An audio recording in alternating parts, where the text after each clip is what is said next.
오늘 저와 여러분들에게 주신 하나님의 말씀입니다. 오늘 레위기 1장 1절로 9절까지 말씀을 통해서 오늘 하나님의 말씀 듣고 또 하나님의 음성 듣고 또 그 말씀을 순종하시고 또 말씀을 삶으로 살아내는 저와 우리 사랑하는 성도 여러분들 되시기를 다시 한번 축원드립니다. 우리 제목 함께 있습니다. 제목입니다. 시작. 그를 위하여 속죄가 될 것이라. 그를 위하여 속죄가 될 것이라. 그는 누구겠습니까? 그는 누구예요? 지금 제사를 드리는 당사자가 되는 거고요. 속죄는 뭡니까? 우리 죄가 속함 받는 겁니다. 죄를 위해서 예배를 드리는 거죠. 우리가 구약의 제사는 우리가 이 신약 시대, 우리는 신약 시대 살고 있는데 우리가 살고 있는 신약 시대는 예배입니다. 구약의 제사는 신약 시대는 예배다. 우리가 그렇게 기억했으면 좋겠어요. 레위기 1장의 말씀입니다. 여러분 레위기 하면 우리가 성경 통독하다 보면 창세기 출애굽기까지 이게 또 잘 가는데 레위기 가면 걸립니다. 아무리 읽어도 여기서 무슨 은혜를 찾을까라는 생각이 들어요. 은혜가 잘 안 됩니다. 제사에 대해서 막 나오고 뭐 제사하는 방법들 이게 쭉 막 기록되어 있고 어떤 법들에 대해서 기록되어 있으니까 여기가 넘어가기 참 어려운 부분이 레위기입니다. 저도 그래서 뭐 성경 통독하면서 창세기 출애굽기는 참 많이 읽었습니다. 레위기 못 넘어간 적이 참 여러 번 있었습니다. 우리가 1년에 연말에 또 이제 구약 통독을 할 텐데 그나마 구약 통독을 함께 하면서 그 어려운 그 턱을 넘어가는 거죠. 우리는 함께. 그래서 이제 또 9월 10월에 또 시작되는 이 통독을 통해서 또 구약의 은혜를 우리가 또 나눴으면 좋겠습니다. 레위기는 되게 중요합니다. 왜냐하면 레위기에 뭐가 기록되냐면 거룩하신 하나님 앞에 나아가는 방법, 거룩하신 하나님 앞에 나아가는 방법, 또 그 거룩하신 하나님 앞에 거룩한 백성들, 택함 받은 백성들이 그 하나님 안에서 살아가기 위한 그 삶의 방법이 레위기에 기록이 되어 있는 거예요. 그래서 중요한 말씀이죠. 결국 이제 이 레위기의 말씀은요, 예수님, 2000년 전에 오셨던 그 예수님, 그 예수님을 예표하는 그 말씀이기도 합니다. 그래서 이 레위기 말씀이 그냥 읽으면 굉장히 어렵고 이해도 잘 안 되는데 이 말씀들이 다 예수님과 다 연결되어 있다. 이 생각을 가지고서 읽으시면 그래도 조금 좀 이해하는 데 도움이 되실 것 같아요.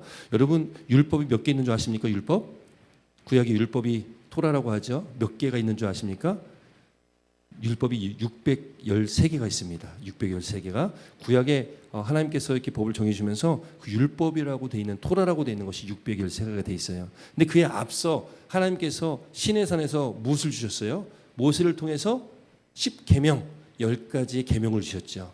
그 10계명을 시내산에서 받고 또 하나님께서 말씀하신 것들 그 율법들이 613개가 된다라는 거예요. 여러분이 법을 주셨다라는 것은 앞서 말씀드렸듯이 레위기가 기록된 목적이기도 한데 하나님의 백성이 거룩한 삶을 살 수 있는 기준이에요. 우리가 여러분 세상을 살아가면서도 세상에 법이 있잖아요. 세상에 법이 있어서 그 법을 지키지 않습니까? 이 법이 없다라고 생각해 보십시오. 그러면 세상은 엉망진창이 될 겁니다. 기준이 없으니까. 그럼 기준을 잡아놓는 거예요. 이걸 하면 안 되고 이걸 하면 된다. 그러니까 이 기준에서 그걸 하지 말라고 한 걸 하면 범법자가 되는 거죠. 법을 어긴 사람 되고 거기에 대한 대가를 치르게 되는 것이죠. 그러니까 이 구약에 하나님께서 우리에게 법을 주신 것도 마찬가지예요. 기준을 잡아주신 겁니다. 하나님의 백성으로서 하나님 백성답게 어떻게 살 수 있냐? 그 기준을 잡아주셨어요. 그럼 하나님께서 기준을 잡아주셨다면 그 기준대로 살면 하나님의 뜻대로 사는 게 되는 겁니다. 그런데 그 기준대로 살지 못한다면 하나님의 법, 하나님의 말씀을 어기고 살게 되는 것이죠. 613개 율법이 있는데 이 레위기예요. 그 중에 한 40%가 되는 247개의 율법이 레위기에 다 기록되어 있습니다. 그러니까 레위기가 굉장히 중요하다는 거죠. 유대인들이 토라 율법 굉장히 중요하게 여기잖아요. 그 중에 40%가 레위기에 있으니 여러분 레위기가 얼마나 유대인들에게 또 중요하겠습니까? 그래서 유대인들이 자녀들을 교육하는데 성경 말씀을 외우게 하는데요. 외우게 하는데 이 레위기를 가장 많이 아이들에게 먼저 이렇게 외우게 한다는 거예요. 제가 한국에 작년에 다녀오는데 마침 제 앞에 유대교 랍비인지 아무튼 복장이 랍비인 것 같아요. 앞에 타셨더라고요. 저는 잘 자다가 깨다 하고 있는데 어느 시간 되면은 계속 화장실 들락날락 하시는 거예요. 왜 그러나 봤더니 그게 그분한테 기도하는 시간이에요. 머리에 너 이렇게 뭐 이렇게 차는 게 있거든요. 여기 그거 차고서 계속 들락날락 하시더라고요. 참 열심히 있게 하신다라는 생각을 합니다. 어쨌든 이 유대인들이 그렇게 성경을 자녀들에게 교육을 많이 했다라는 거죠. 그 교육하고 외우게 하는 가장 첫 번째 말씀이 되는 부분이 바로 이 레위기다. 이 레위기를 통해서 여러분 우리가 오늘 이 1장 1절부터 9절까지 말씀을 통해서 우리가 뭐 레위기를 전체를 다 보는 건 아니겠지만 레위기가 쓰여진 목적과 또 제사를 드리는 목적, 또 왜 이 구약에 기록되어 있는 제사를 오늘날에는 왜 우리는 그 제사를 드리지 않는가에 대한 것을 좀 말씀을 좀 나누려고 합니다. 레위기가 기록된 시기는요, 시내산에서 십계명을 받고, 그리고 또 하나님께서 말씀하신 게 뭐냐면 성막을 지어라. 그래서 하나님께서 말씀하신 대로 성막을 짓거든요. 그 성막을 짓는 것까지가 출애굽기 내용인데, 그 성막이 세워진 다음에 이제 이스라엘 백성들이 시내산을 떠나기 전까지 딱 그때 기록된 게 레위기의 말씀이에요. 그러니까 그 시내산 쪽에 있을 때에 하나님께서 이 법의 이 말씀을 다 주신 것입니다. 어떻게 하나님의 그 거룩한 백성으로 살아가야 하는지, 특별히 여러분 이 레위기가 어려운 거는 그 제사에 대해서 말씀 나와서 그래요. 여러분 제사는 드리는 목적에 의해서 5개로 나눌 수가 있고, 또 드려지는 방법에 의해서 제사장을 통해서 드려지는 방법을 통해서 4가지 방법이 있습니다. 이거 뭐 기억 안 하셔도 좋겠지만 그래도 한번 잘 들어보세요. 4가지 우선 방법부터 제사를 드리는데 방법이 있는데, 첫 번째는 화제는 불로 태워드리는 걸 화제라고 합니다. 그러니까 오늘 우리가 보는 말씀에도 드린 제사들 대부분이 다 불로 태워드리는 거예요. 불 태워드리는 걸 화제라고 하고요. 거제는 제물을 높이 올려드리는 걸 거제라고 하는 거예요. 이 높이 올려서 하나님께 올려드린다는 의미가 있겠죠. 요제는 뭐냐면 요제는 흔들어 드리는 거예요. 좌우로 흔드는 겁니다. 또 전제가 있는데, 이 전제는 포도주를 부어서 드리는 제사. 이건 드리는 방법에 의한 4가지를 분류를 할 수 있어요. 화제, 거제, 요제, 전제. 안 외우셔도 됩니다. 그냥 들어주시면 되겠어요. 이런 방법들이 있구나. 이런 방법들이 있구나. 자, 그리고 이제 목적에 따라서 요건 좀 중요합니다. 요건 좀 외워두시면 좋아요. 사실 이거 성경 시험 보면은 항상 제가 어렸을 때 교회에서 성경 시험 보면은 늘 나왔던 문제들이거든요. 이런 것들이 5가지 중요한 이 목적에 따라 드리는 제사가 있는데, 그것이 레위기 1장부터 7장까지 등장을 해요. 레위기 1장부터 7장까지 기록이 있는데 뭐가 있냐면 번제, 오늘 말씀에 나오죠. 번제, 소제, 화목제, 속죄제, 속건제, 이게 5개입니다. 5개예요. 뭐 이게 다 설명하기는 시간이 오래 가니까 그냥 간단하게만 제가 한번 말씀드릴게요. 번제는 흠없는 수소, 수량, 수렴소, 산비둘기, 집비둘기 새끼 이렇게 드릴 수 있어요. 그런데 요거는 뭐냐면 잡아가지고 그 피를 사방에 뿌리고 가죽을 제외한 모든 부위를 제단 위에서 불사르는 거예요. 한번 그림 한번 보여줄까요? 그림. 요게 이제 성막이잖아요. 이 성막, 하나님께서 만들려고 했던 성막이잖아요. 이 성막이 이렇게 생겼다고 치면 그다음 사진 그림 보여주세요. 요게 지금 이제 번제를 드리는 거예요. 여기 보면 여기가 번제단인데 여기 지금 막 불이 붙었잖아요. 여기에서 이제 소나 양이나 소 있잖아요. 소나 뭐 양이나 이런 것들을 잡아서 그걸 각을 뜨고 뭐 잘라서 여기다가 이제 올려놓고 해서 태우는 겁니다. 그럼 그때 제사장이 그 피를 받아 가지고 와서 이 번제단한테 뿌리게 되는 거예요. 그래서 저 번제단 주위에서 일어나는 일들이 기록되어 있는 거죠. 그게 이제 구약의 제사가 되는 겁니다.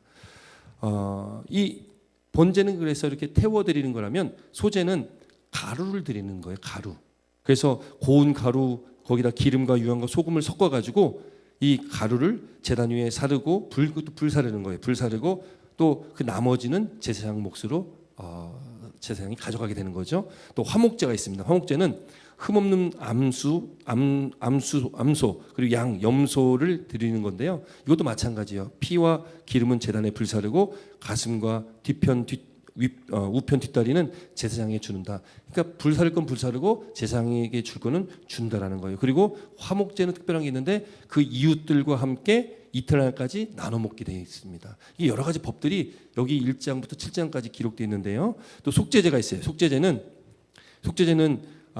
뭐 수송아지, 수렴소, 암염소, 어린 암양, 산비둘기, 고운 가루, 뭐 10분의 1 에바 뭐 이렇게 드리라고 되어 있는데, 기름만 제단에서 불사르고 피는 성소 휘장 향단 뿔에 바르게 돼 있어요. 그리고 제물에 남은 고기와 가죽은 진영 밖에, 진 밖에다가 버리는 곳이 있는데 거기서 불사르라 이렇게 말씀하신 거예요. 또 속건제가 있습니다. 이 속건제가 있는데 이 속건제는 왜 이 속건제를 드리냐? 속죄제는 말 그대로 죄를 속하기 위해서 드리는 제사라면 속건제는 하나님의 성물 아니면 이웃에게 어떤 손해를 끼쳤을 때 그때에 드리는 제사가 속건제입니다. 이때는 흠없는 수량을 잡아 드리는 거예요. 이렇게 5가지 제사가 있어요. 복잡하니까 그냥 듣고 다음에 또 들으시면 됩니다. 이 5가지 제사가 있는데 그러면 여러분 왜 이 5개 제사를 하나님께서 말씀하셨냐? 또 왜 이렇게 드리라고 하셨냐? 10계명을 주셨고요. 10계명을 주셨고 율법이라는 것을 주셨는데 법이 있으면 이제 법을 지키면 너무 좋죠. 법을 지키면 참 좋고 법은 당연히 지키라고 있는 거니까 지켜야 되지만 우리가 다 그 법을 지킬 수가 있어요, 없어요? 없죠. 여러분 613개가 아니라 10개의 10계명 말씀만 해도 우리가 지킬 수가 없어요. 우리는요. 첫 번째, 두 번째에서 그냥 걸려요. 첫 번째, 두 번째 혹시 어떤 말씀인지 혹시 기억나십니까? 뭐에 관한 말씀이에요? 첫 번째, 두 번째가 우상 숭배에 관한 거예요. 첫 번째, 두 번째가. 그러니까 첫 번째에서 네 번째까지가 사람과 인간과의 관계 속에서의 계명이라고 하면 5번째부터 10번째가 이제 사람과 사람 간의 관계인데 그래서 하나님 사랑, 이웃 사랑으로 나눠진다 이렇게 말씀 나눴죠. 첫 번째, 두 번째가 우상 숭배에 관한 거예요. 너는 나 외에 첫 번째예요. 너는 나 외에 다른 신들을 내게 두지 말라. 다른 신을 섬기지 말라는 거예요. 우상 숭배하지 말라는 거예요. 두 번째도 마찬가지입니다. 위로 하늘에 있는 것, 아래로 땅에 있는 것, 땅 아래에 있는 물속에 있는 그 어떤 형상도 만들지 말고 그것들에게 절하지 말라. 그러면서 하나님께서 말씀하신 게 나는 질투하는 하나님이다라는 거죠. 첫 번째, 두 번째가 우상 숭배예요. 우상은 뭐예요, 여러분? 우상은 하나님보다 더 사랑하는 모든 것이 우상이에요. 여러분 우리가 하나님을 사랑한다고 고백하지만 실상 우리가 살아가면서 하나님보다 더 사랑할 만한 것들을 끊임없이 우리는 만들어내며 살아가거든요. 우리가 더 뭐 우상을 뭐 이렇게 돌로 금으로 뭐 새기는 게 아니잖아요. 뭘 몸에다 짊어지고 다니는 게 아니잖아요. 부족을 짊어지고 다니듯이 우리는 그렇게 살지 않습니다. 그런데 하나님보다 더 사랑하는 그 무엇이 있을 수 있다라는 거예요. 그 모든 것이 우상이라는 겁니다. 형상을 가지고 있지 않아도 우리 마음에 하나님보다 더 사랑하는 것이 있다면 그 중에요 자기 사랑도 있습니다. 자기 사랑. 디모데후서 4장에 보면 말세 고통하는 때가 이르러 사람들이 뭐합니까? 자기를 사랑하고 돈을 사랑하며 이렇게 나오지 않습니까?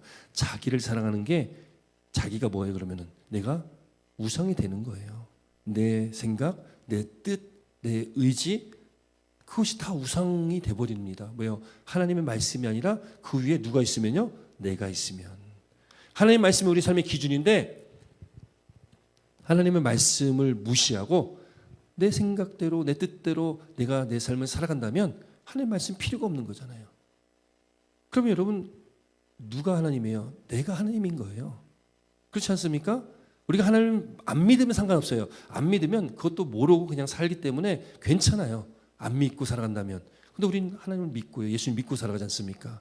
그러면 하나님을 믿고 예수님 믿고 살아가는 저와 여러분들은 우리의 주인이 누구예요? 하나님이시고 주님이시잖아요. 예수님이시잖아요. 그분이 우리의 주인이세요.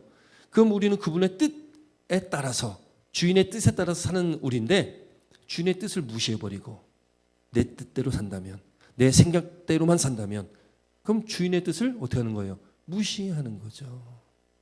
그러면 우리가 주인의 노릇을 하는 겁니다. 우리가 주인의 노릇을 하는 거예요. 그럼 우리가 주인이 되어졌다? 하나님보다 더 앞선다? 그게 바로 우상이고 자기가 신이 되는 거예요. 그래서 말세에 고통하는 때가 이르러 사람들이 자기를 사랑한다가 제일 먼저 나오는 거예요. 자기를 사랑한다. 오늘날에 우리가 자기 사랑이 물론 자기를 미워하라고 말씀드리는 것이 아닙니다. 자기 사랑이라는 것은 하나님을 무시하는 하나님의 주인됨을 거부해버리는 인정하지 않는 그러니까 하나님이 아니라 나를 사랑하는 거죠. 그게 가장 큰 뭐라고요? 신이다. 그래서 자기 자신 가장 큰 신이다라고 이렇게 그냥 언어유희로 얘기하는 겁니다. 자기 자신이 가장 큰 신이다. 그러니 여러분 우리가 10개의 10계명도 못 지키는데 그럼 못 지키면 우리는 죄를 범하는 거잖아요. 그럼 그 죄를 해결을 해야 되지 않습니까? 그러니까 하나님께서 그 은혜의 방편을 열어주신 거예요. 그게 뭐냐면 그게 제사라는 겁니다.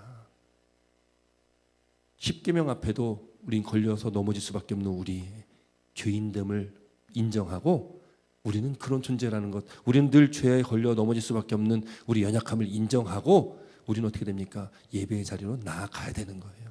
구약에는 제사의 자리로 나아가야 되는 겁니다. 그래야지 그 죄를 용서함 받을 수가 있는 거예요. 예배에 나온 게 여러분, 우리가 예배에 나온 것이, 예배 목적은 뭐예요? 하나님께 예배하는 거잖아요. 하나님께 예배하는 이 시간은요, 여러분, 우리가 제사를 드리는 거예요. 그럼 오늘 한번 제사를 한번 좀 볼게요. 구약에는 어떤 제사를 드렸는지 한번 좀 보겠습니다. 여기 보니까 2절에 이렇게 기록됩니다. 이스라엘 자손에게 말하라 이르라 너희 중에 누구든지 여호와께 예물을 드리려거든 가축 중에 소나 양으로 제물을 드릴지니라. 소나 양으로 제물을 드리는데 여기 중요한 게 있어요. 중요한 게 있습니다. 자, 여기 한번 3절부터 한번 읽어볼까요? 3절입니다. 함께 있습니다. 시작. 그 예물이 소의 번제이면 흠없는 수컷으로 회막문에서 여호와 앞에 기쁘게 받으시도록 드릴지니라. 4절입니다. 그는 번제물의 머리에 안수할지니 그를 위하여 기쁘게 받으심이 되어 그를 위하여 속죄가 될 것이라. 자, 여기 보십시오. 소를 번제로 드리는데 흠없는 수컷으로 드립니다. 회막문에서 여호와 앞에 기쁘게 받으시도록 드릴 건데, 근데 중요한 건 뭐예요? 그는 번제물의 머리를 안수하래요. 번제물의 머리에 안수하는 거예요. 우리가 손으로 이렇게 머리에 얹어서 안수하잖아요. 그거를 내가 드리는 제물에 드리는 자가, 저와 여러분들이 내가 드린다고, 제가 드린다고 이렇게 가정한다면 제가 가져온 제물에다가 손을 얹는 겁니다. 이게 왜 여기다가 안수를 하냐면 이건 죄의 전가, 죄를 전가시키는 거예요. 내가 죄 때문에 죽어야 되는데 하나님께서 방법을 주신 거예요.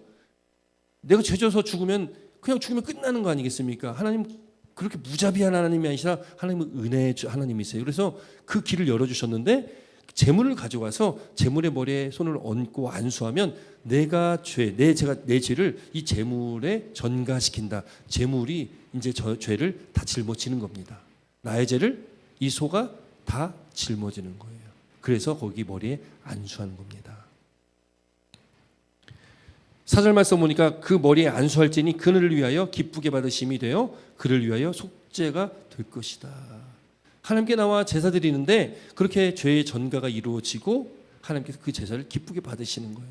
중요한 게 있습니다. 안수도 드리는 자가 하지만 5절 말씀 볼게요. 5절입니다. 시작. 그는 여호와 앞에서 그 수송아지를 잡을 것이요 아론의 제사장 자손의 제사장들은 그 피를 가져다가 회막문 앞 제단 사방에 뿌릴 것이며, 또 6절 함께 있습니다. 그는 또 그 번제물의 가죽을 벗기고 각을 뗄 것이요. 7절입니다. 제사장 아론의 자손들은 제단 위에 불을 붙이고 그 위에 나무를 버려놓고. 보세요 여러분, 이 송아지 누가 잡아야 돼요? 누가 잡아야 됩니까? 누가 잡는 거예요? 제사장이 잡는 게 아니에요. 제사장이 잡는 게 아닙니다. 누가 잡아요? 드리는 자가 잡는 거예요. 드리는 자가 어떻게 잡아야 돼요? 그 수송아지를 잡을 것이요. 또 여기 보니까 6절 말씀 보니까 또 그는 그 번제물의 가죽도 벗겨야 되고 각을 떠야 된다. 이 각을 뜨래요. 이렇게. 이거를 누가 하냐면 드리는 자가 하는 겁니다. 여러분 송아지 잡아보셨습니까? 잡으실 수 있겠습니까 여러분? 저는 시골에 이렇게 살다 보니까 1년에 한 번씩 돼지를 잡았어요. 동네에서. 동네 잔치 날이었습니다. 냇가에 사람들이 다 동네 사람들이 모여가지고 산돼지 있잖아요. 산돼지. 조그만 돼지가 아니에요. 정말 큰 돼지 있잖아요. 큰 돼지를 끌고 와가지고 거기 냇가에서 잡아요. 그냥 그 산돼지를 가지고 와서. 그 잡는 과정을 어렸을 때 그냥 다 봤습니다. 보고 다 잡고 뭐 이렇게 한 다음에 맛있게 먹었어요. 참 맛있게 먹었던 기억이 있습니다. 제가 내장을 되게 좋아하는데 어렸을 때 먹었던 그것 때문에 지금도 되게 좋아합니다. 너무 근데 잔인하게 잡아요. 도끼 뒤 있지 않습니까? 도끼 뒤 그걸로 먼저 여기 머리를 치더라고요. 살아있는 돼지를 잡아가지고 여길 쳐요. 그럼 돼지가 그 한 대 딱 맞고 하고 죽겠습니까? 아니면 안 죽겠습니까? 그 한 대 맞는다고 잘 안 죽더라고 얘가. 그러니까 어떻게 해요? 또 치고 나중에는 어떻게 하냐면 칼로 너무 잔인한데 이거 목을 찔러요. 칼로 목을 찔러요. 근데도 이렇게 막 금방 죽지 않잖아요. 저는 그렇게 큰 건 안 잡아봤어도 교회에서 닭은 잡아봤거든요. 닭 잡는 것도 참 힘들더라고요. 그냥 그 살아있는 닭을 이렇게 목을 잡고, 그때 김남래 원사님이 그 목을 칼로 치셨는데 잡고 있는 것도 너무 힘들었습니다. 제가 친 것도 아닌데.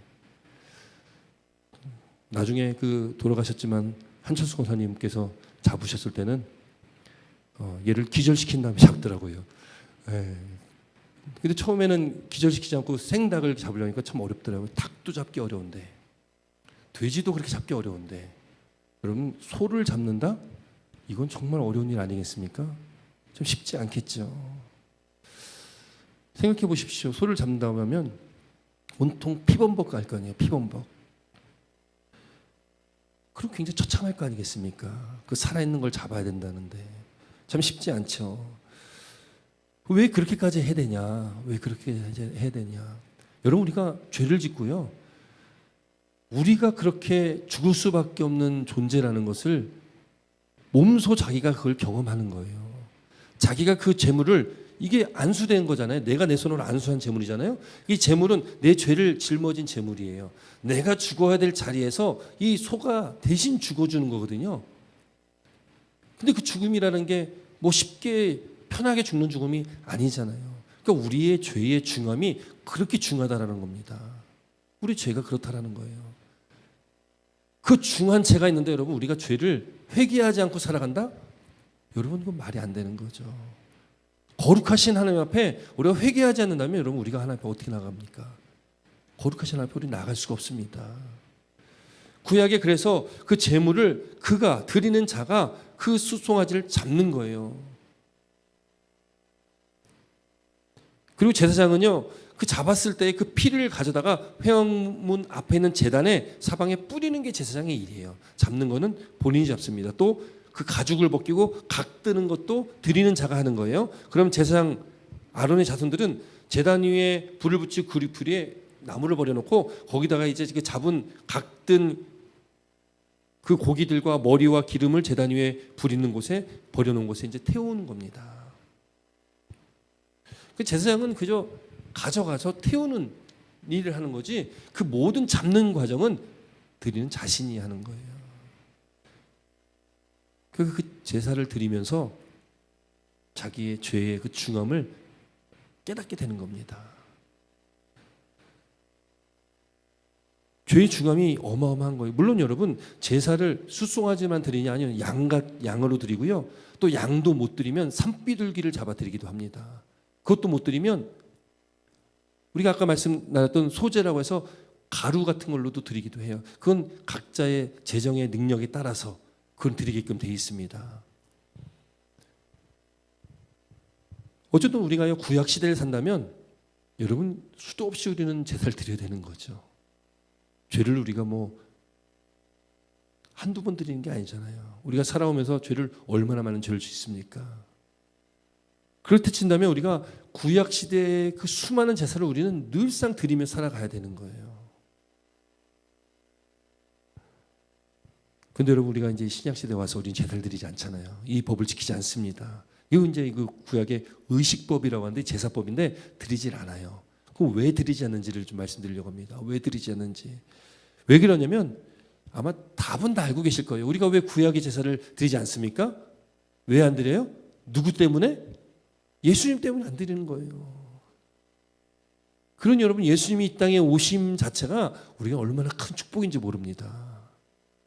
히브리서 10장 10절에 이렇게 말씀합니다. 히브리서 10장 10절에요. 이 뜻을 따라 예수 그리스도의 몸을 단번에 들이심으로 말미암아 우리가 거룩함을 얻었노라 기록합니다. 예수님께서 단번에 그의 몸을 들이신 거예요. 우리가 죽어야 될 그 자리에 구약에는 동물들이 죽었다고 한다면 예수님께서 이 땅에 오셔서 이제는 단 한 번의 주님의 죽으심, 독생자 예수 그리스도께서 한 번의 죽으심으로 그 모든 제사를 한 번에 드리신 거예요. 히브리서 9장 12절에 또 이렇게 기록됩니다. 히브리서 9장 12절이에요. 염소와 송아지의 피로 하지 아니하고 이제는요, 누구 때문에요? 예수님 때문에 오직 자기의 피로 영원한 속죄를 이루사 단번에 성소에 들어가셨느니라. 예수님이 죽으심을 통해서 이제 염소와 송아지 피로 제사를 드릴 필요가 없어졌어요. 오직 자기의 피로, 이건 누구의 피예요? 예수 그리스도의 피입니다. 오직 예수 그리스도의 피로 영원한 속죄를 이루셨어요. 예수님께서 이 땅에 오셔서 저와 여러분들을 위해서 베풀으신 놀라운 은혜요 사랑입니다. 또 10장 14절, 히브리서 10장 14절에 그가 거룩하게 된 자들을 한 번의 제사로 영원히 온전하게 하셨느니라. 예수님의 십자가의 죽으심은요 놀라운 은혜입니다. 내가 죽어야 될 그 자리에 누가 죽으신 거예요? 예수님이 죽으신 거예요. 구약에는 그 많은 동물들이, 수많은 동물들이 죽었잖아요. 그런데 그것이 온전한 제사가 될 수가 없는 거예요. 끊임없는 제사를 드려야만 했거든요. 그러나 예수님이 이 땅에 오셔서 한 번의 죽으심으로, 그 십자가에 달려 죽으시는 그 한 번의 죽으심으로 우리 죄를 다 사해 주시는 겁니다. 그래서 예수님이 이 땅에 오셔서 죽으심을 통해서 여러분 우리가 두 가지 죄가 있다라고 흔히 얘기하죠. 첫 번째가 원죄잖아요. 원죄는 무슨 죄입니까? 인류의 조상이었던 아담과 하와가 하나님의 말씀에 불순종함으로 선악을 알게 하는 과실의 열매를 따먹었던 그 불순종의 죄, 그 원죄가 유전되어져 가지고 계속 유전되는 거예요. 그런데 예수님께서 단번에 죽으심으로 그 죄가, 우리는 이제 그 죄에서 해방된 겁니다. 사함을 받았습니다. 더 이상 우리는 원죄가 우리에게는 없는 거예요. 예수님이 그걸 해결해 주시기 때문에 그렇습니다. 그럼 또 하나의 죄가 있습니다. 또 하나의 죄를 뭐라고 합니까? 내가 스스로 짓는 죄를 자범죄다 이렇게 얘기합니다. 자범죄는 우리가 늘 스스로 매일매일 짓는 죄들이에요. 매일매일 짓는 죄들이에요. 근데 예수님께서는 2000년 전에 죽으셨잖아요. 그러면 2000년 전에 죽으셨는데 지금은 그럼 이거 어떡합니까? 2000년 전에 죽으셨던 예수님은 과거에 죽으신 그분을 끝나는 것이 아닙니다. 그의 죽으심은 영원한 거예요. 그분의 한 번의 제사는 영원한 제사입니다.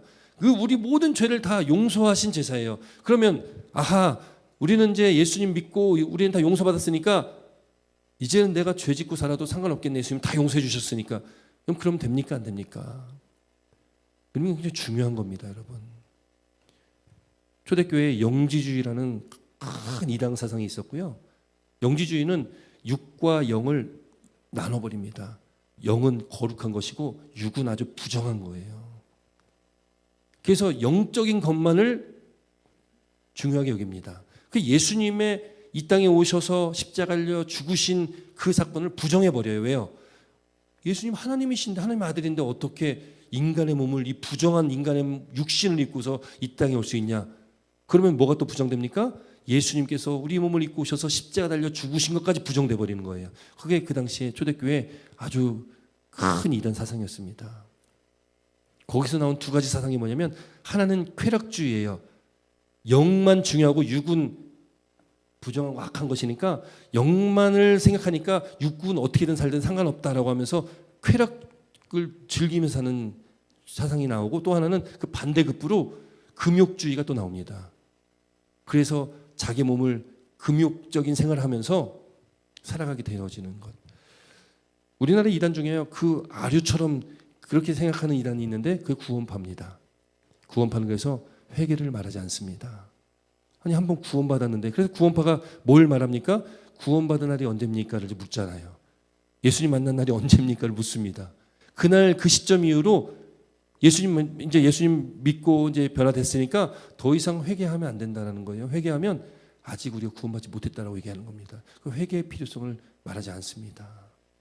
그러니 여러분, 그러면 영지주의 사상처럼 멋대로 살아도 상관없는 거예요. 난 구원받았으니까, 나는 천국 가니까 상관없다라고 얘기하는 거예요. 그게 이제 구원파의 중요한 핵심적인 이단 교리입니다. 근데 여러분, 예수님께서 2000년 전에 오셔서 죽으신 것은 그 죽음을 통해서 우리 죄를 다 용서해 주셨습니다. 그러나 우리가 늘 짓는 자범죄는 우리가 늘 회개의 삶을 살아가야 된다는 거예요. 그 대신 2000년 전에 죽으셨지만 그 단번에 죽으심을 통해서 우리는 예수 그리스도의 피로 우리는 씻음 받아가지고 우리는 늘 회개하면 우리 죄를 용서해 주시는 사함을 우리는 경험하며 살아가는 것입니다. 그래서 우리가 회개 기도를 늘 해야 되는 거죠. 거룩하신 하나님 앞에 우리 나아가서 예배 드리려면, 주일날도 말씀 나눴어요. 예배 자리에 나오시는 것, 여러분 이 자리에 나와서 예배 드리는 것도 참 귀한 일이지만, 나오셨다면 진정한 예배가 드린다면 어떻게 드려야 되겠습니까?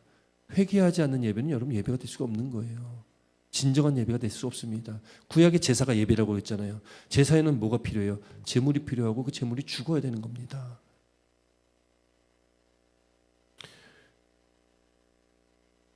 피 흘림이 없은즉 사함이 없다. 히브리서 9장 22절이에요. 피 흘림이 없은즉 사함이 없다.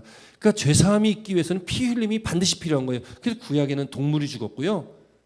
2000년 전에 예수님께서 이 땅에 오셔서 죽으신 거예요. 그 피 흘림, 단번에 피 흘림으로 죄를 사해 주신 거거든요. 에베소 2장 4절로 6절까지 말씀에 긍휼이 풍성하신 하나님이 우리를 사랑하신 그 큰 사랑을 인하여 허물로 죽은 우리를 그리스도와 함께 살리셨다 이렇게 말씀합니다. 그리스도와 함께 살리셨다. 죽음에서 끝난 것이 아니잖아요. 예수님 십자가의 죽으심은 말씀대로 부활하심이 있습니다. 우리도 마찬가지예요. 우리도 허물로 죽은 우리를 누가 살리셨어요? 예수님께 살려주신 겁니다. 예수님이 이 땅에 오시지 않았다면, 또 우리가 예수의 피로 우리가 죄 사함을 얻지 못했다면 우리도 마찬가지로 죽을 수밖에 없는 거예요. 그러나 우리를 살려주셨다고 말씀합니다. 왜요? 전에는 우리도 그 가운데서 우리 육체의 욕심을 따라 지내며 육체와 마음에 원하는 것을 하여 다른 이들과 같이 본질상 진노의 자녀이었더니, 에베소 2장 3절에 말씀하고 있어요. 우리가 전에 예수님 믿기 전에는요, 예수님 만나기 전에는 우리도 똑같이 이 세상의 많은 사람들처럼 육체의 욕심을 따라 지냈고 육체와 우리 마음이 원하는 대로 내가 하고 싶은 대로 마음대로 그냥 살아갔던 거예요. 본질상 진노의 자녀는 뭘 말하겠습니까? 심판받아서 결국에는 멸망당할 영원한 죽음에 영원한 불못에 빠질 수밖에 없는 그런 진노의 자녀였다라는 거예요, 우리가. 그런데 예수님께서 하나님의 은혜로 우리가 예수 그리스도를 믿는 믿음 안에 그 하나님의 긍휼로 허물로 죽을 수밖에 없는 우리를 예수님께서 살리셨다라는 겁니다. 여러분, 그 놀라운 은혜를 우리는 지금 입고 살아간다는 거예요. 예수 그리스도로 말미암아서요. 그것을 우리는 늘 감사해야 될 줄 믿습니다. 다른 것이 감사한 것이 아니라 가장 감사해야 될 것이 바로 우리를 살려주신 거예요. 여러분, 그보다 더 큰 감사가 어디 있습니까? 우리를 구원하여 주신 감사. 여러분, 그 택함을 입었다는 것이 얼마나 감사한 일이에요. 지금도 세상에는요, 예수님을 알지 못하고 알아도 믿지 않는, 거부하고 살아가는 수많은 사람들이 있습니다. 그 사람들은 끝이 어떤지를 알지 못하는 거예요. 우리는 분명히 알지 않습니까? 그래서 우리에게 주신 예수님의 사명이 뭐예요? 우리에게 주신 명령이 뭡니까? 복음을 전하라는 거죠. 그 알지 못하고 살아가는, 지금 죽음을 향하여 다른 박질하고 가고 있는 그 많은 세상 사람들을 예수님의 복음을 통해서 그들도 예수 믿고 구원받게 하는 것, 그것이 우리에게 주신 지상 명령 아니겠습니까? 우리만 구원받으면 끝이 아닙니다. 우리 주변에 있는 지체들, 또 많은 사람들, 그 사람들을 위해서 우리는 늘 기도하고 중보하고 또 복음을 전해야 될 줄 믿습니다. 여러분, 구약에 그런 제사가 있었다면 오늘날에는요, 그러면 여러분, 제사에 필요한 게 뭐예요?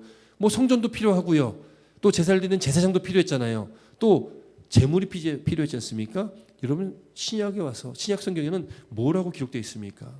성전이 무엇이며 제사장은 누구이며 제물은 또 누구입니까? 저도 기도할 때 늘 이 기도를 항상 기도하는데, 우리가 잘 아는 말씀이에요. 고린도전서 3장 16절 17절에 이렇게 기록합니다. 많이 들어보셨던 말씀이죠. 너희는 너희가 하나님의 성전인 것과 하나님의 성령이 너희 안에 계시는 것을 알지 못하느냐. 하나님의 성전이 누구라고요? 누가 성전이에요? 저와 여러분들이 하나님의 성전이에요. 거룩한 하나님의 성전입니다. 성전, 거룩한 하나님의 성전이에요. 왜요? 하나님의 성령이 너희 안에 거하시는 것을 알지 못하느냐.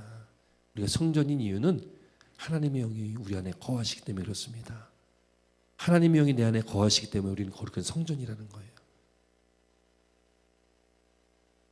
누구든지 하나님의 성전을 더럽히면 하나님이 그 사람을 멸하시리라. 하나님의 성전은 거룩하니 너희도 그러하니라.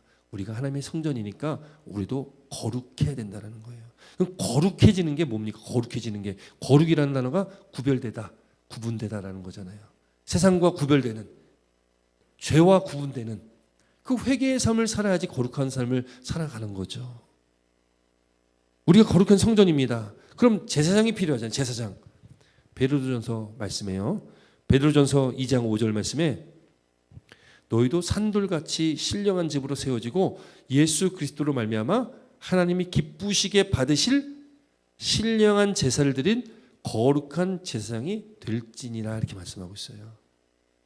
하나님께서 기쁘게 받으실 신령한 제사를 드릴 거룩한 제사장이 누구라고요? 바로 저와 여러분들이에요. 우리가 거룩한 성전이고 거룩한 제사장이에요. 제사를 드리는 장소가 있고 제사를 드리는 사람이 있지 않습니까? 우리가 그 거룩한 성전이고 우리가 그 제사를 드리는 제사장이라는 거예요. 또 그렇지 않습니까?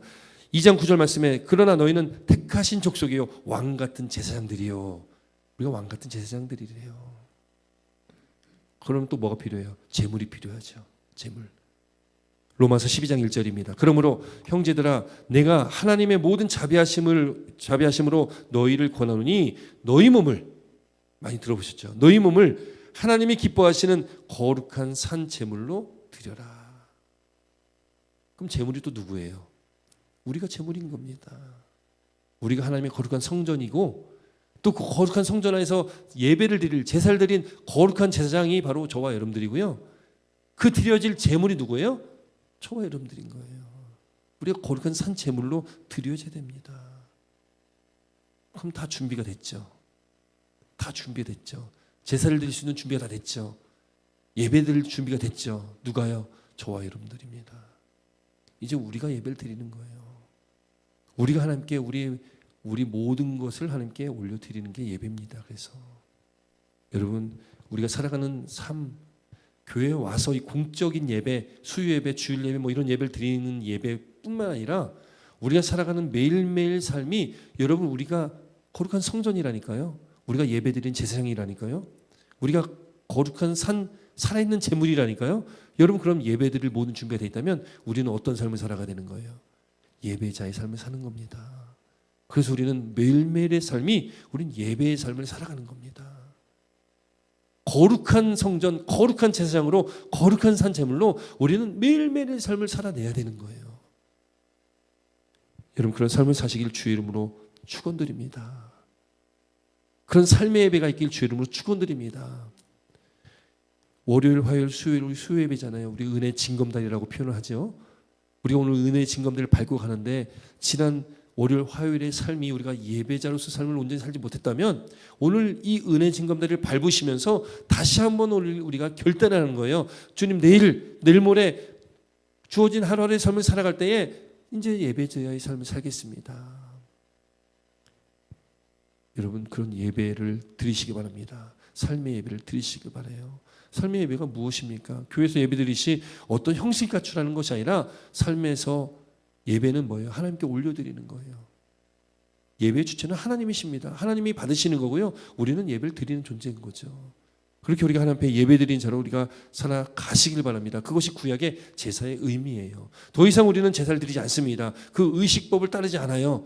예수님이 이 땅에 오셔서 단번에 죽으심과 단번에 예수님께서 희생 제물로 제사를 드려주셨기 때문에 그렇습니다. 그러나 이제는 누가 제사를 드려야 된다고요? 저와 여러분들이 드려야 됩니다. 우리가 잘 아는 말씀이죠. 갈라디아서 2장 20절 말씀, 내가 그리스도와 함께 십자가에 못 박혔나니 그런즉 이제 내가 사는 것이 아니요 오직 내 안에 그리스도께서 사신 것이다. 예수님께서 2000년 전에 십자가에 못 박히셨습니다. 이제는 누가 못 박혀야 되는 거예요? 저와 여러분들이 십자가에 못 박혀야 되는 거예요. 그것이 예배입니다. 나를 십자가에 못 박는 것. 예수님께 말씀하셨습니다. 나를 따르려거든 자기를 부인하고. 예배가 뭐예요? 자기 부인이에요. 예배를 드리는 거는요, 나를 부인하는 겁니다. 내 모든 생각을 내려놓는 것, 하나님의 말씀 앞에 복종시키는 것 다 내려놔야 되는 것이 예배예요. 자기를 부인해야 됩니다. 나를 부인해야지 누가 영광 받으시는 거예요? 하나님이 영광 받으시고 예수님이 영광 받으시는 거예요.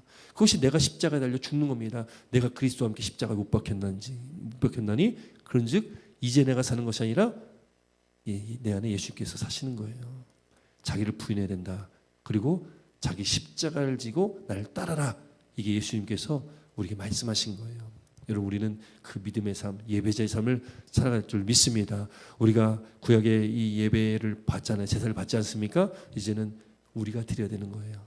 날마다 예배자로서 우리 있는 그 어느 곳이든지 저와 여러분들이 거룩한 성전이고 거룩한 제사장이고 거룩한 산 제물이라는 것을 기억하시고 우리 있는 그 자리가 예배의 자리 되시길 주 이름으로 축원드립니다. 우리 삶이 하나님께 집중하시고 주를 바라보시고 살아가는 복된 믿음의 삶으로 우리가 그런 하나님이 찾으시는 하나님이 기뻐 받으시는 그런 제사 그 예배를 드리는 저와 여러분들의 삶이 되셔서 주일날 우리가 다시 만날 때에 지난 우리 일주일 동안 정말 내가 하나님 말씀하면서 예배자로서 이렇게 살아오셨다라는 것을 우리가 하나님께 기쁨으로 우리가 고백하며 나갈 수 있는 저와 여러분 되셨으면 좋겠습니다. 기도드리겠습니다.